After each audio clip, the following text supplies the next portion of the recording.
Okay, so this is our last section in chapter 13 where we've been talking about polynomials. We did adding and subtracting polynomials, then we did multiplying polynomials, and now we're going to do dividing. However, we're only going to talk about dividing polynomials by a monomial with one term, right? You can do dividing two polynomials in a later course. Dividing by a monomial, though, very nice, very short and sweet. All I have to do is to divide each term by that monomial. So if I'm going to divide this binomial by this monomial, all I do is just divide each term individually by that monomial. And then basically it just gives me two fractions to reduce, right? And just simplify the fraction. So 6 divided by 3, that'll reduce to, 6 divided by 2, that'll reduce to a 3. And remember your rules for exponents. If you have 5 y's up here and 2 y's in the denominator, 2 of them get to cancel out, so you will be left with 3 y's up in the numerator. Okay, I've got a minus. 10 divided by 2 is 5. And 3 y's and 2 y's, so 2 of them will get to cancel out, and 1 will be left up in the numerator. That's all there is to dividing a polynomial by a monomial. Okay, so now we've got a trinomial being divided by a monomial. Once again, all I do is take each individual term and divide it individually by that monomial.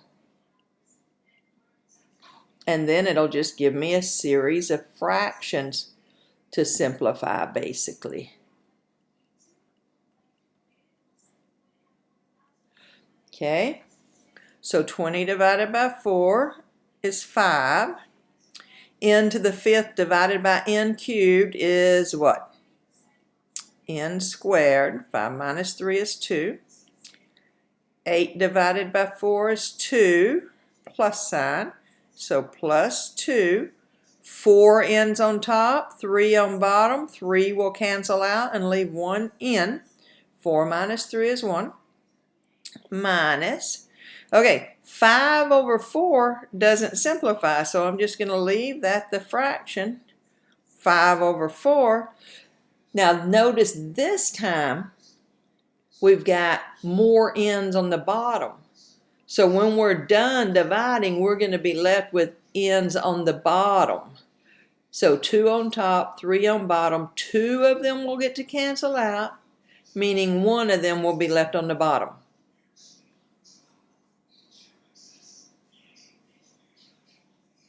Yeah. Sometimes when you're dividing, you wind up with fractions. Doesn't always divide evenly into whole numbers.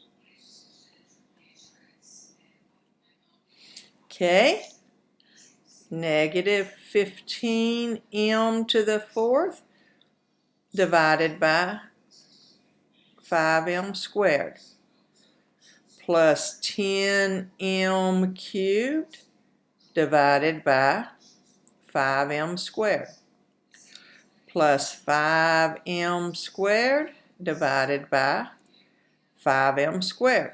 Oh, I know that's going to be 1, right? Anything divided by itself. Okay, 15 divided by 5 is 3. I got a negative, so that would be negative 3. More m's on the top, so when we cancel 2 of them, there's going to be 2 left on the top there with that negative 3. 10 divided by 5 is 2, so plus 2. 3 m's on top, 2 on bottom, 1 will be left on top. And like we said, this is 1.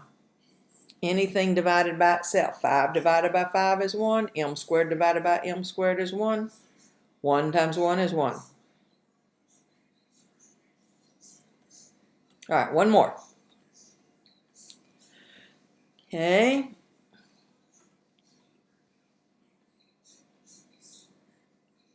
Ooh, looks harder. It's not really.